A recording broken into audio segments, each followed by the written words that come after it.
Ladies and gentlemen, please welcome the CEO of Unite Square Hospitality and Shake Shack, Danny Meyer, ladies and gentlemen. Thanks for being here, brother.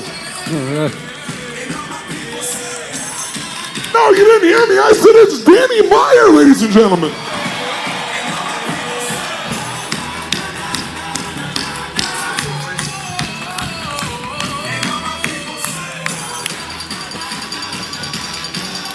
Oh, yes. Have a seat.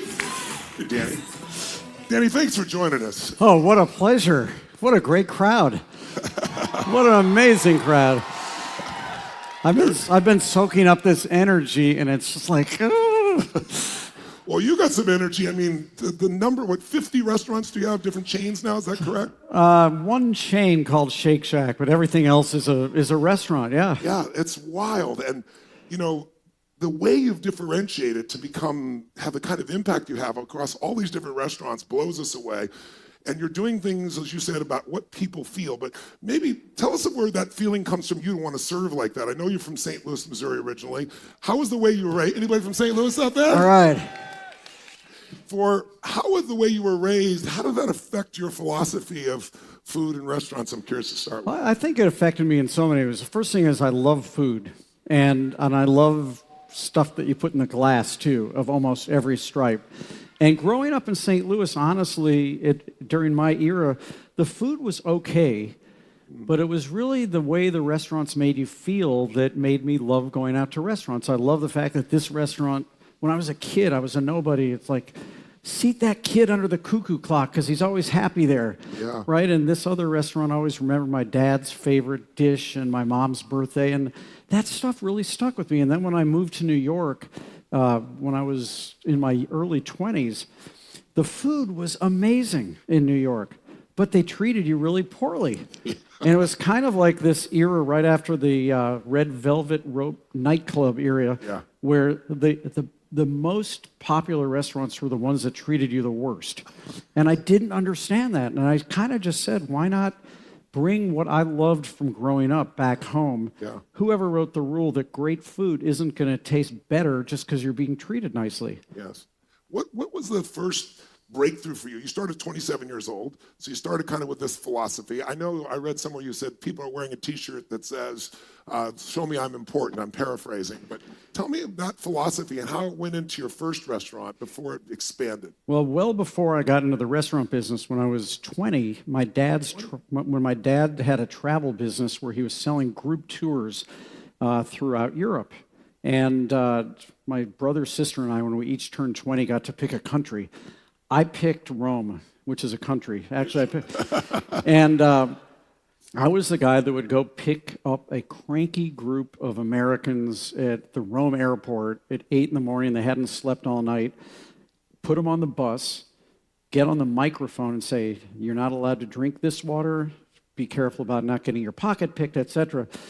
And I had this crazy reason that I was going to take the crankiest person on day one and turn them into the happiest person by day 5. Love it. And the more I did that, I kept getting tips, and I kind of liked it. I kind of liked taking something that made me feel good, yeah. that made other people feel good, and making money from it.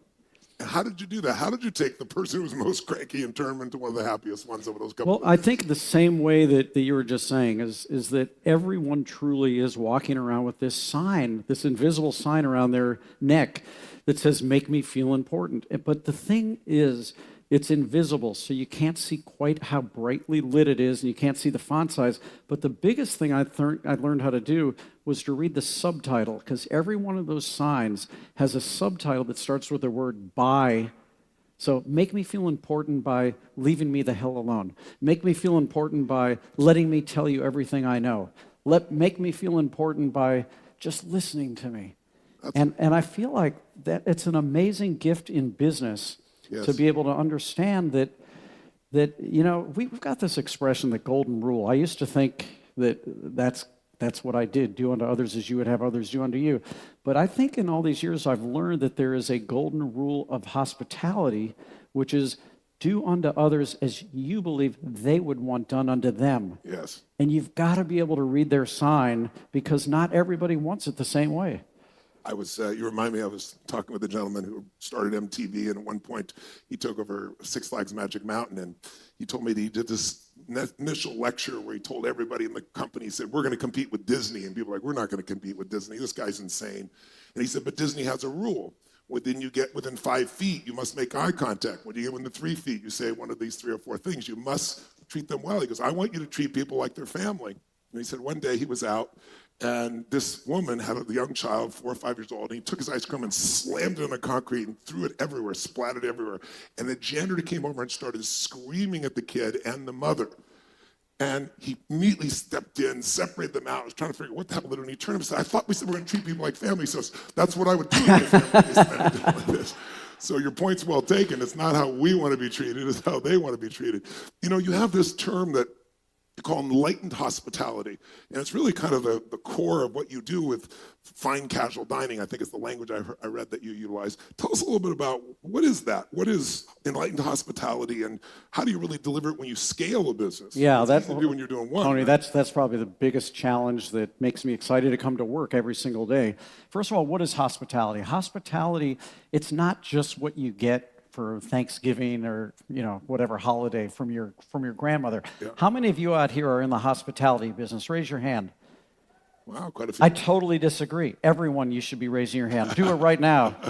Every single one of us is in the hospitality business because there's this thing we do, but that only gets you to the 49-yard line. Whatever your card says you do gets you to the 49-yard line.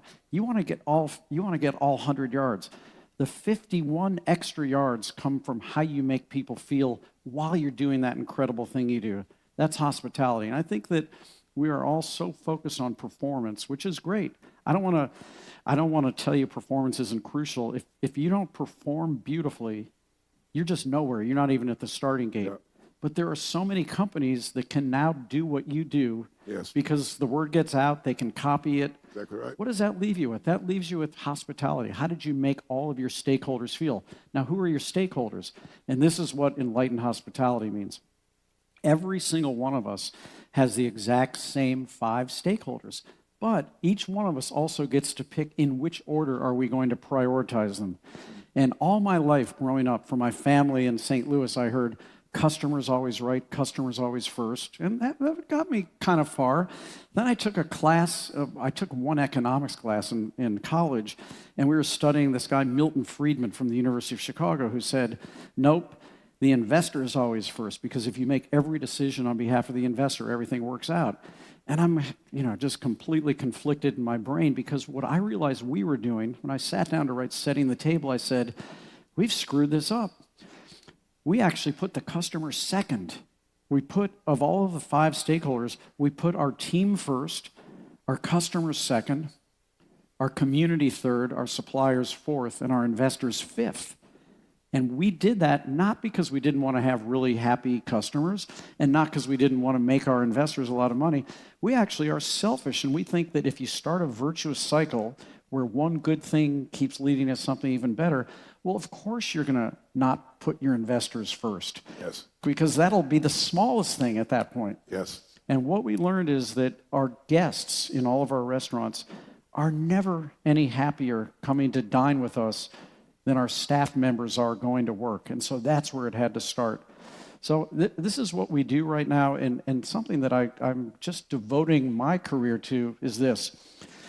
Whether or not you eat at McDonald's, I think you would have to acknowledge that there's probably never been a food business that has better scaled systems for how to do the thing you do. You can get a box of French fries anywhere in the world, and it's going to taste the same. And I think that's been a remarkable achievement of its own. And I think the thing that I want to devote our purpose to is, can you scale a feeling? Can you scale hospitality? Can you make it so that while that burger or that rack of barbecued ribs or whatever, or the black truffle in the chicken, whatever it is you're eating, that has to taste consistently good. But how can you now say, and while you're eating it, you're going to feel treated consistently well? Yes. And that's the thing that I'm devoted to. Tell me 2 things, if you would. One is, I know you have a hiring philosophy where I think you call it the 51%, if I'm not confusing it, where you're putting those human skills first, that intellectual, emotional fitness and psychological fitness ahead. How do you pick those people? How do you know? And then secondly, how do you nurture your employees so that that scale actually occurs? There's one thing to have the intention, but when you have, what now, 900, how many employees do you have just at Shake Shack? You have 2,000 just We have at 2,500 out before Shake Shack. Shake Shack's probably got over 4,000 at this point. And that's the key thing, and you're asking the right question, because you get feeling from people. You don't get feeling from things. Yes. And so we were able to identify 6 emotional skills that are always present at a very, very high level in someone who's got what we call having a high HQ. People who are going to really fulfill that last 51% for you. Yes. And a high HQ, hospitality quotient, if you've got a high HQ, you're probably somebody who is happier yourself when you make someone else feel better. Yours, you guys like to hug around here, right? Well, hugging is probably the biggest expression of hospitality. The only way to get a hug is to give one first, unless you're dealing with a tree or something. It doesn't work that way. So we have found that the 6 emotional skills that are always present at a high level are kindness and optimism. I get a 2 for on that one. Skeptics and cynics don't tend to really care that much about how they make people feel. Number 2, intellectual curiosities. Number 3, work ethic. Number 4, empathy. That shouldn't come as a surprise. Number 5, self-awareness, knowing what your own personal weather report is on any given day, because hospitality is a team sport, and you will infect your team one way or the other. Yeah. And I bet you can guess the 6th one, integrity, having the judgment to do the right thing, even when it may not be in your own self-interest. So we go into all of those in depth. I don't know how to teach any of them.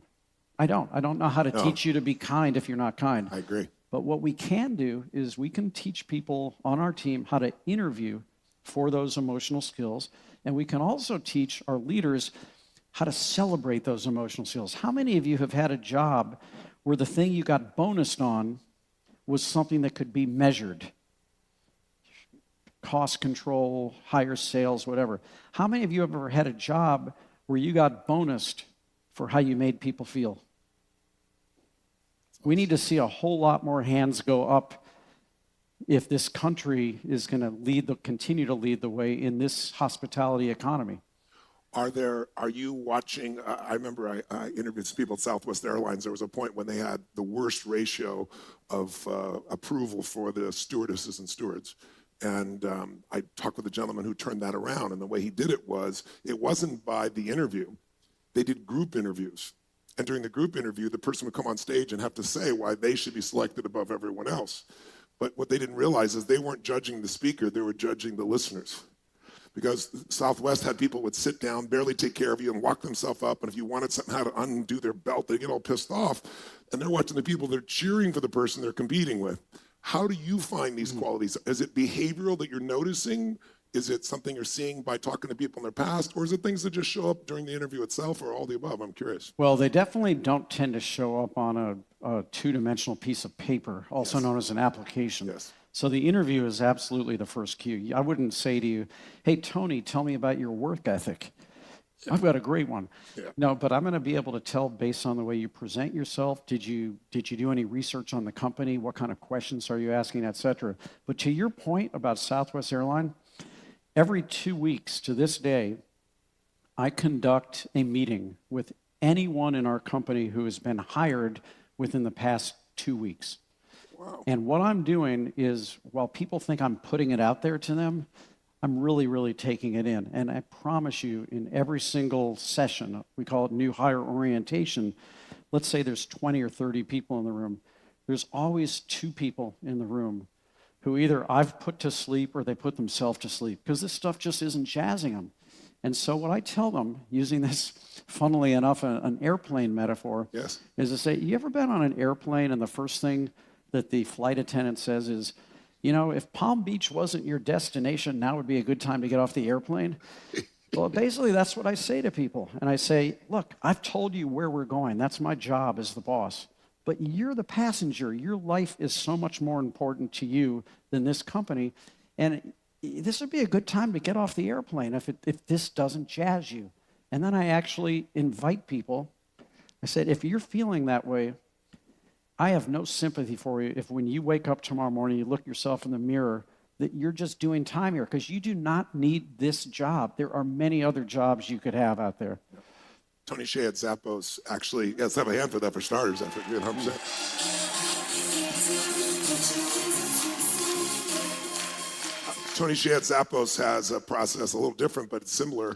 The idea that they go out and they train like crazy. It sounds like you know Tony's approach. And he actually offers them money to leave. I think it's 3 weeks, if I remember right. I try to do it on the cheap. Tell me, how do you create that? Okay, you're selecting well. I get that's the most important part. I've shared with the group here, it's great people are found and then trained, not just trained. So I think we're aligned in that. But how do you keep that culture alive when it's scaling so large? Like, what do you do for the employees to make them feel like they're first? Well, before there's anything we do for the employees, it's what can they do for each other. And we tell every single person who works on our team that your highest priority is how you treat each other. You yourself need to be the single highest reason that all of the rest of your colleagues want to come to work. And, you know, if hospitality is a team sport, why is it that baseball players leave home and they don't go, hey, honey, I'm going to work. You're going to play. You're going to win. And I want a team of people that are most excited to go be on that team because someone or some other people on the team, let's face it, you've got one of the greatest tribes in the world out here, which I'm incredibly impressed with. Come on, bring it up here.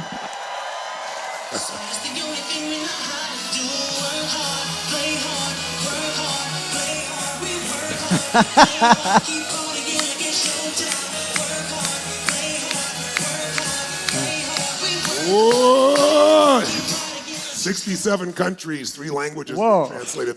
I like pushing that button. That was fun. That was a fun But one. what I was going to say is that of all of the tribes in our lives, whether it's your tribe or whether it's your family, work is pretty high up there. Where you go to work is one of your tribes. And I'd say the biggest thing that any tribe has is a common language.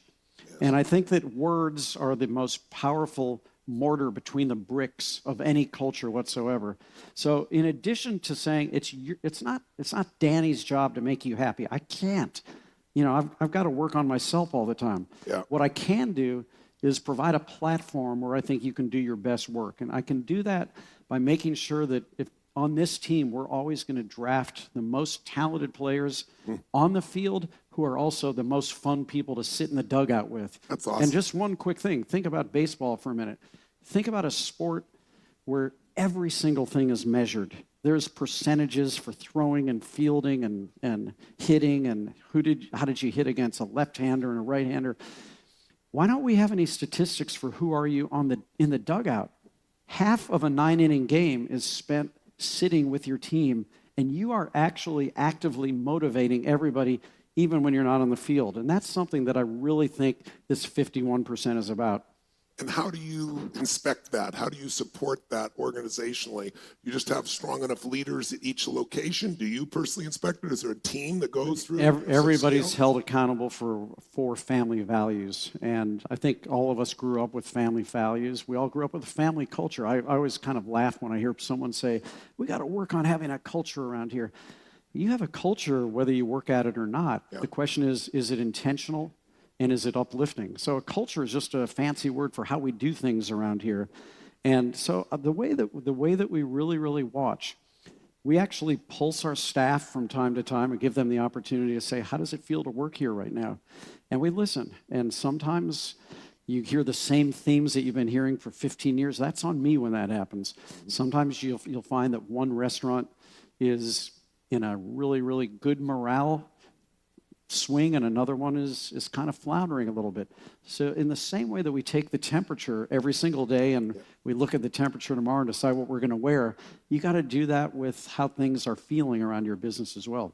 And when you're dealing with those soft skills, how do you intervene when it's not where you want it to be? I think you hold people accountable to the family values. Now, what is a family value and what is a culture? None of it is a way to tame the ocean of its waves. The waves are going to keep coming, but when you have a mirror, so for example, our family values are excellence, doing the thing you do as well as you can possibly do it, and figuring out how to do it even better tomorrow, honoring the work you did yesterday because you're a human being. Number 2, hospitality. That was a big surprise. Doing the thing you do in a way that makes other people feel better. 3rd, entrepreneurial spirit, coming up with a fresh way of looking at processes that the rest of us only wish we had thought of first. Everything can get better, and I cannot be a top-down idea generator. It's got to come from the people on the front lines. And then 4th, integrity, having the judgment to do the right thing, even when it's not in your own self-interest, even when no one else is looking. So that's our mirror. And if something doesn't feel right about someone's behavior, it's almost inevitable that we're going to be able to say, you know that thing about excellence? You made a commitment that in honoring your work yesterday, flawed though it may be, you were going to figure out a way to do it even better today. Consistently, you've not been doing that. And then the other thing, Tony, is we make a chart, and it's the can, can't, will, won't chart. And you can just make a little graph, and you start on the left with can, and then all the way to the right, you go can't. Start at the top with will, and you go to the bottom, and you go won't. And now you've got can and will, can and can't, will and won't, and I can't remember the other one right now. You guys can draw this down. But every single one of those quadrants applies to my behavior on a given day. And if it's a will and can, then our job to reinforce that behavior is to celebrate it always. If the answer is can but won't, all right, we got an attitude issue right there, but not a capability issue, then my job is to inspire. And I'm not going to have a long leash on someone who can, but they won't. Too many organizations put up with culture-defeating behaviors because the guy's so good at what he or she does. Right. That doesn't work. Yeah. It just doesn't work. So you work so hard to make sure you get the right nature to start with, and if you're wrong and the correction doesn't work, you make changes, it sounds like, rapidly. Always have to. And you know, the reason that I called my book Setting the Table is that when I first opened Union Square Cafe, for whatever silly reason, I decided that the salt shaker should sit right in the center of the table. And the fact is, life always is moving that salt shaker around. And I just have to, we have something we call constant gentle pressure. You just got to constantly push that salt shaker back to the center. You don't get angry at it. You don't get angry at life. You don't get angry at the people who moved it. You just push it right back. And I just don't think that there's a greater center of the table than culture, because it gets off and you're in trouble. That's beautiful. But I love Can I just share one thing? React. You stay centered about it because it's going to be part of the process. Anytime you build something, entropy begins. But you move it, you don't get upset about it, but you keep it back in the center of the table. What were you about to say? I was going to say, I heard this great quote from the athletic director at UCLA, and they've got a Hall of Fame. Anyone from UCLA? Of course you are. So you guys have an athletic Hall of Fame at UCLA because you've won more championships than any other university in every kind of sport. And someone asked the athletic director, so what do you attribute to? And guess what? He said, culture. And he said, culture is just like a baby. You got to watch it 24/7. You got to change it. No, you got to feed it at least 7 times a day. And when it makes a mess, you better clean it up immediately. That's great. I thought that was awesome. great. Let's have a hand for that. That's awesome. Really good.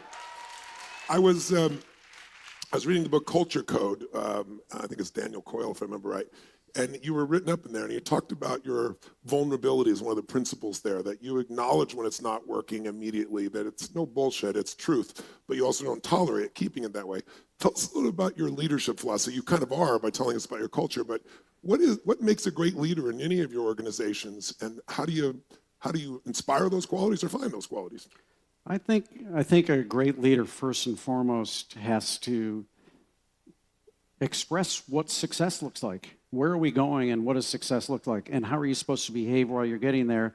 And consistently shine your light.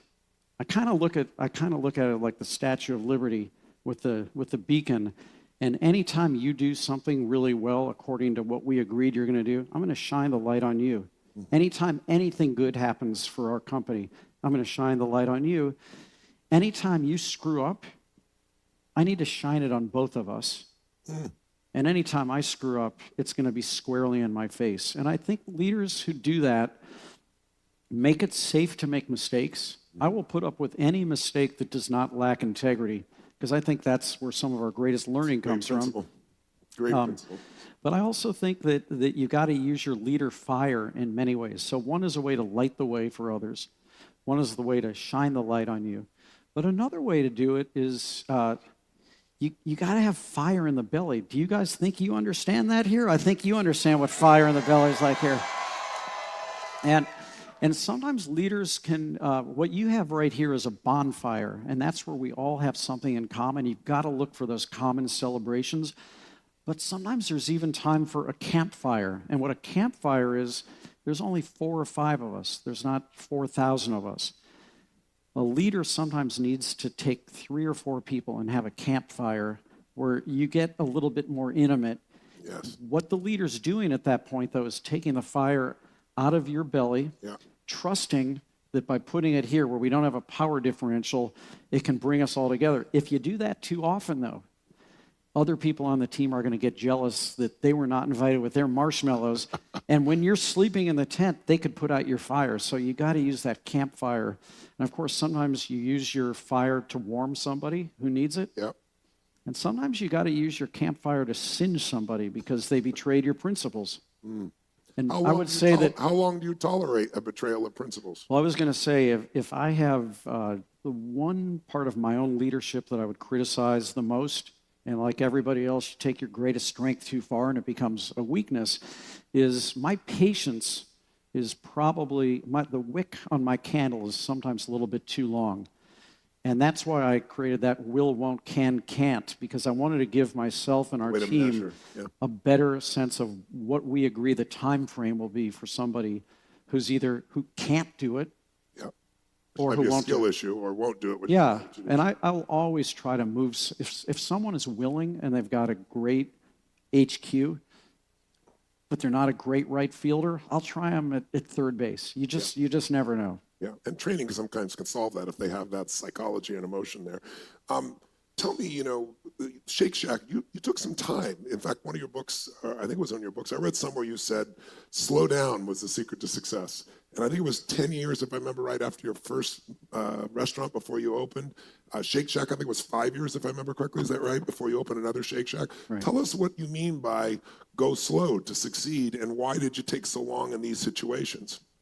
Well, there's really 2 reasons. I do believe that one of the things we're all confronting right now is that everything is moving so fast. We all multitask. We're all like going from app to app and phone call to phone call.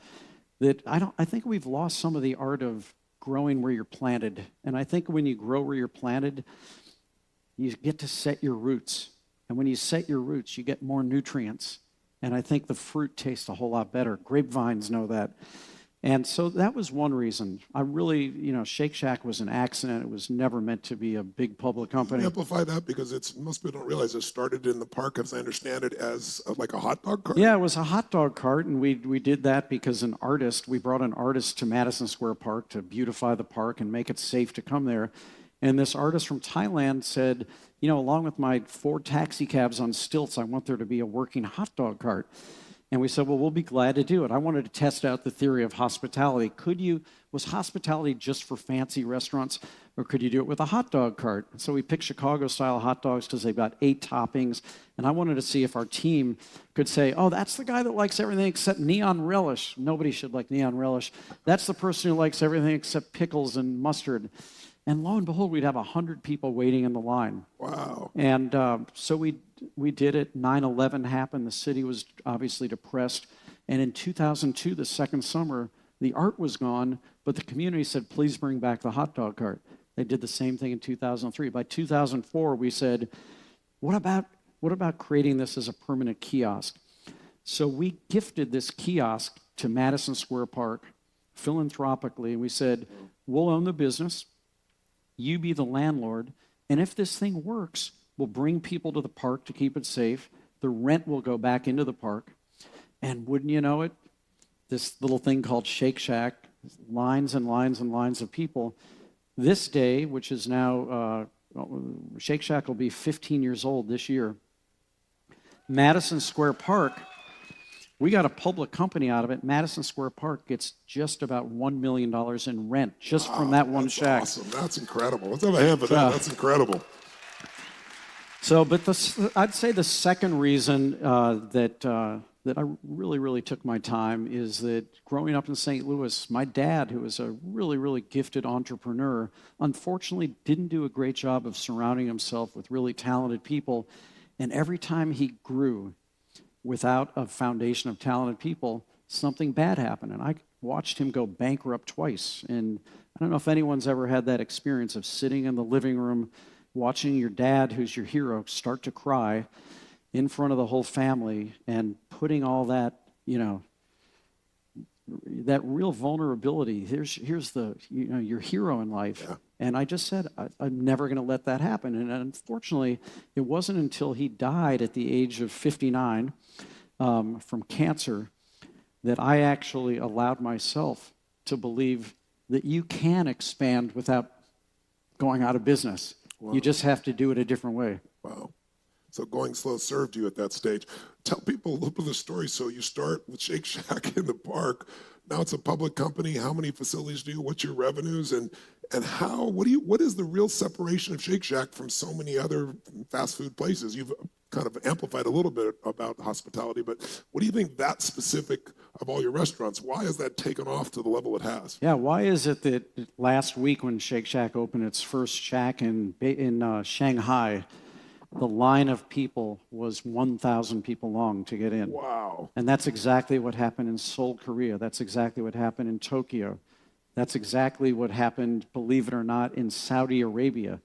And it's a good question, Tony, because obviously we did not invent burgers and shakes and fries, and we won't be the last people doing it. But it really proves to me that if you take something that people already know and you cook it better than they knew it could be, and you treat them better than they knew they could be treated, and you create a mission so that the people who come to work there truly understand why they're coming to work. Yes. And they're rooting for each other. And when Shake Shack went public, 100% of all the employees, many of whom had never had a job before Shake Shack, were given the opportunity to buy the stock at the strike price, wow, which at that time was $21. And then every manager was given stock options, and unlike the rest of us, they were not locked up. And I can't tell you how gratifying it is when you can meet someone and they say, my college loans, I was intending to be paying that for 8 years. It's done. I never thought I could put my kid in college. Now I can. So that's awesome. That's really beautiful. Feels good.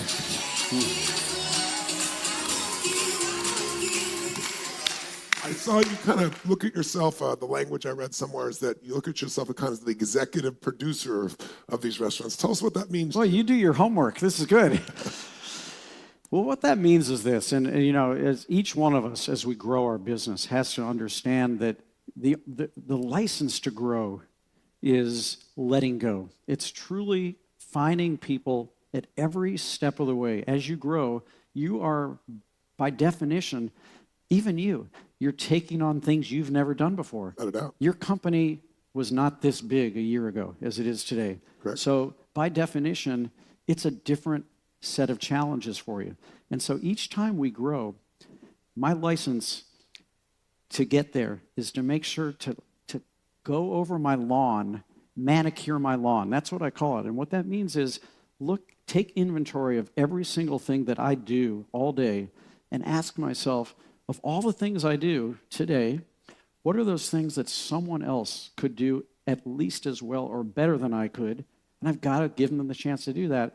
And then constantly say, and what are those things that only I can do in that way?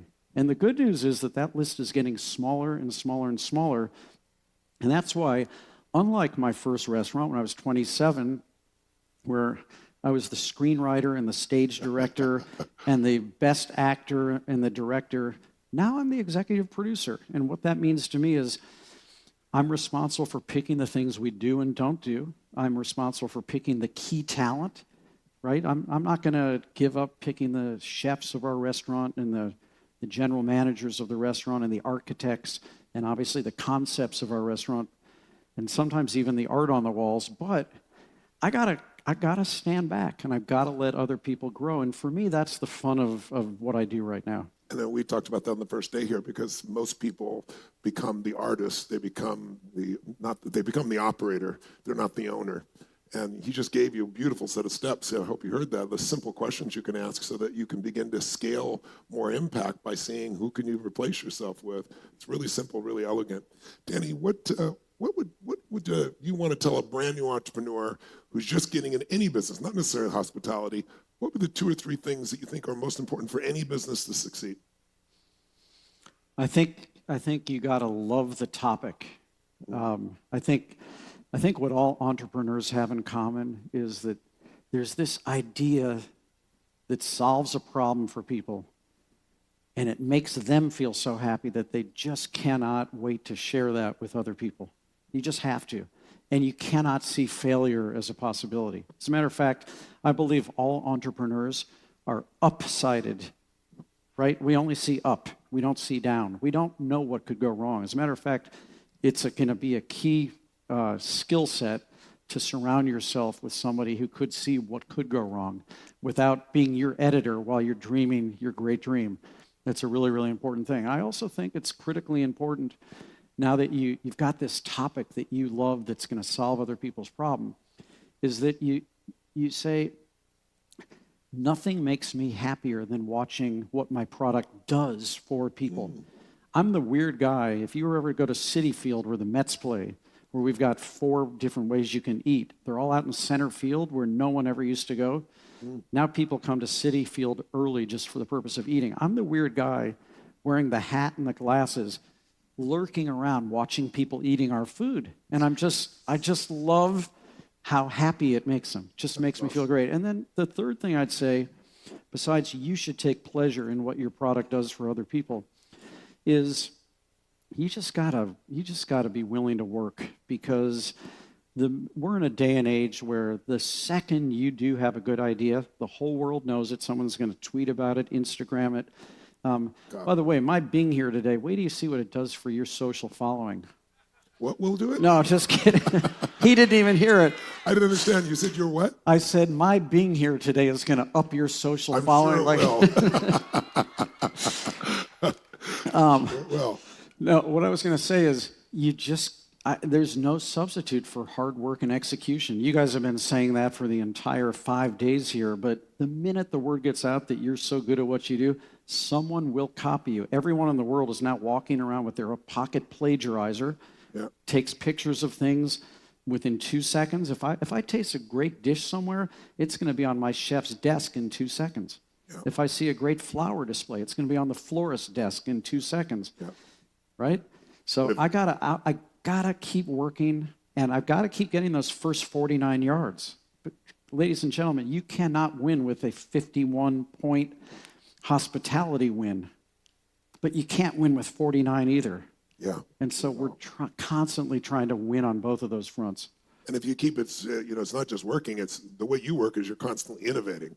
So it's not doing the same thing over and over again, because it's like if somebody's coming and they're copying you, when they get to where you are, they'll be where you were if you keep growing. And that's really what you've done. Exactly what will happen. So we cannot stop innovating, but we have to realize that the shelf life of innovation has gone from 3 years to about 3 minutes. Yeah, it's very so true. Let's have 3 questions for Danny. Who's got a question? How about over there in the red? Yes, sir. Give him a hand. Give him a hand, ladies and gentlemen.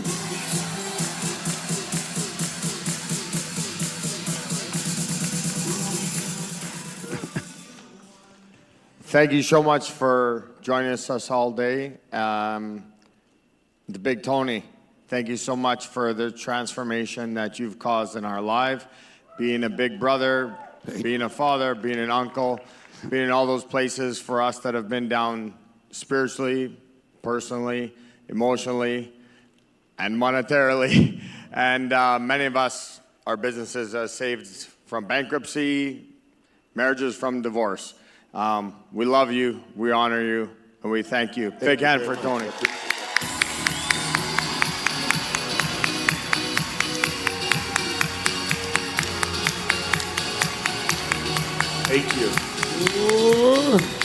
How about you? Thank you. You did it, but I'm glad I got to help a little bit. But everybody here, you did it. I don't ever have the delusion I did it, so don't you have that delusion either. But thank you. I appreciate the acknowledgement. And I knew you were going to say that. Now for the question. Sorry about that derailment there.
For many years in business that you've been, it seems like every next level that we get to, all these challenges are over. I'm pretty good. It's like things are going good. There's nothing I can take. And bang, something comes from the back that you didn't expect, that maybe the city gives some new tax, or there's thwarted intention all over the place. And then you get to a point saying, well, I realize it'll never end.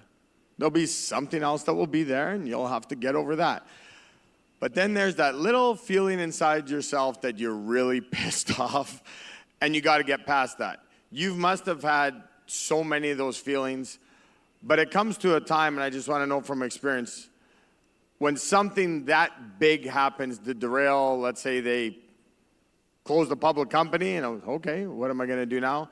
What is the initial feeling you get, and how do you move past that? And how fast can you move past that? Two ways I'd answer the question. Number one is we do not have enough. I'm going to use my surfing metaphor again. I want to be a championship surfer. I have to be the guy that chooses to get in the water. I need waves, or I may as well be in a bathtub. The only way to distinguish myself as being a championship surfer is that while everybody else is getting knocked off their surfboard by a tough wave, I'm doing the Tony Robbins thing. I'm like, I'm showing you how it's done. So as long as those challenges are meted out in a universal way, I'll go toe-to-toe with any other business. Was I happy when I learned that the New York City Department of Health was going to be putting letter grades on the windows of every restaurant? Of course I wasn't happy. But you know what? If everybody's got to do it, we'll win. But there's...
At it.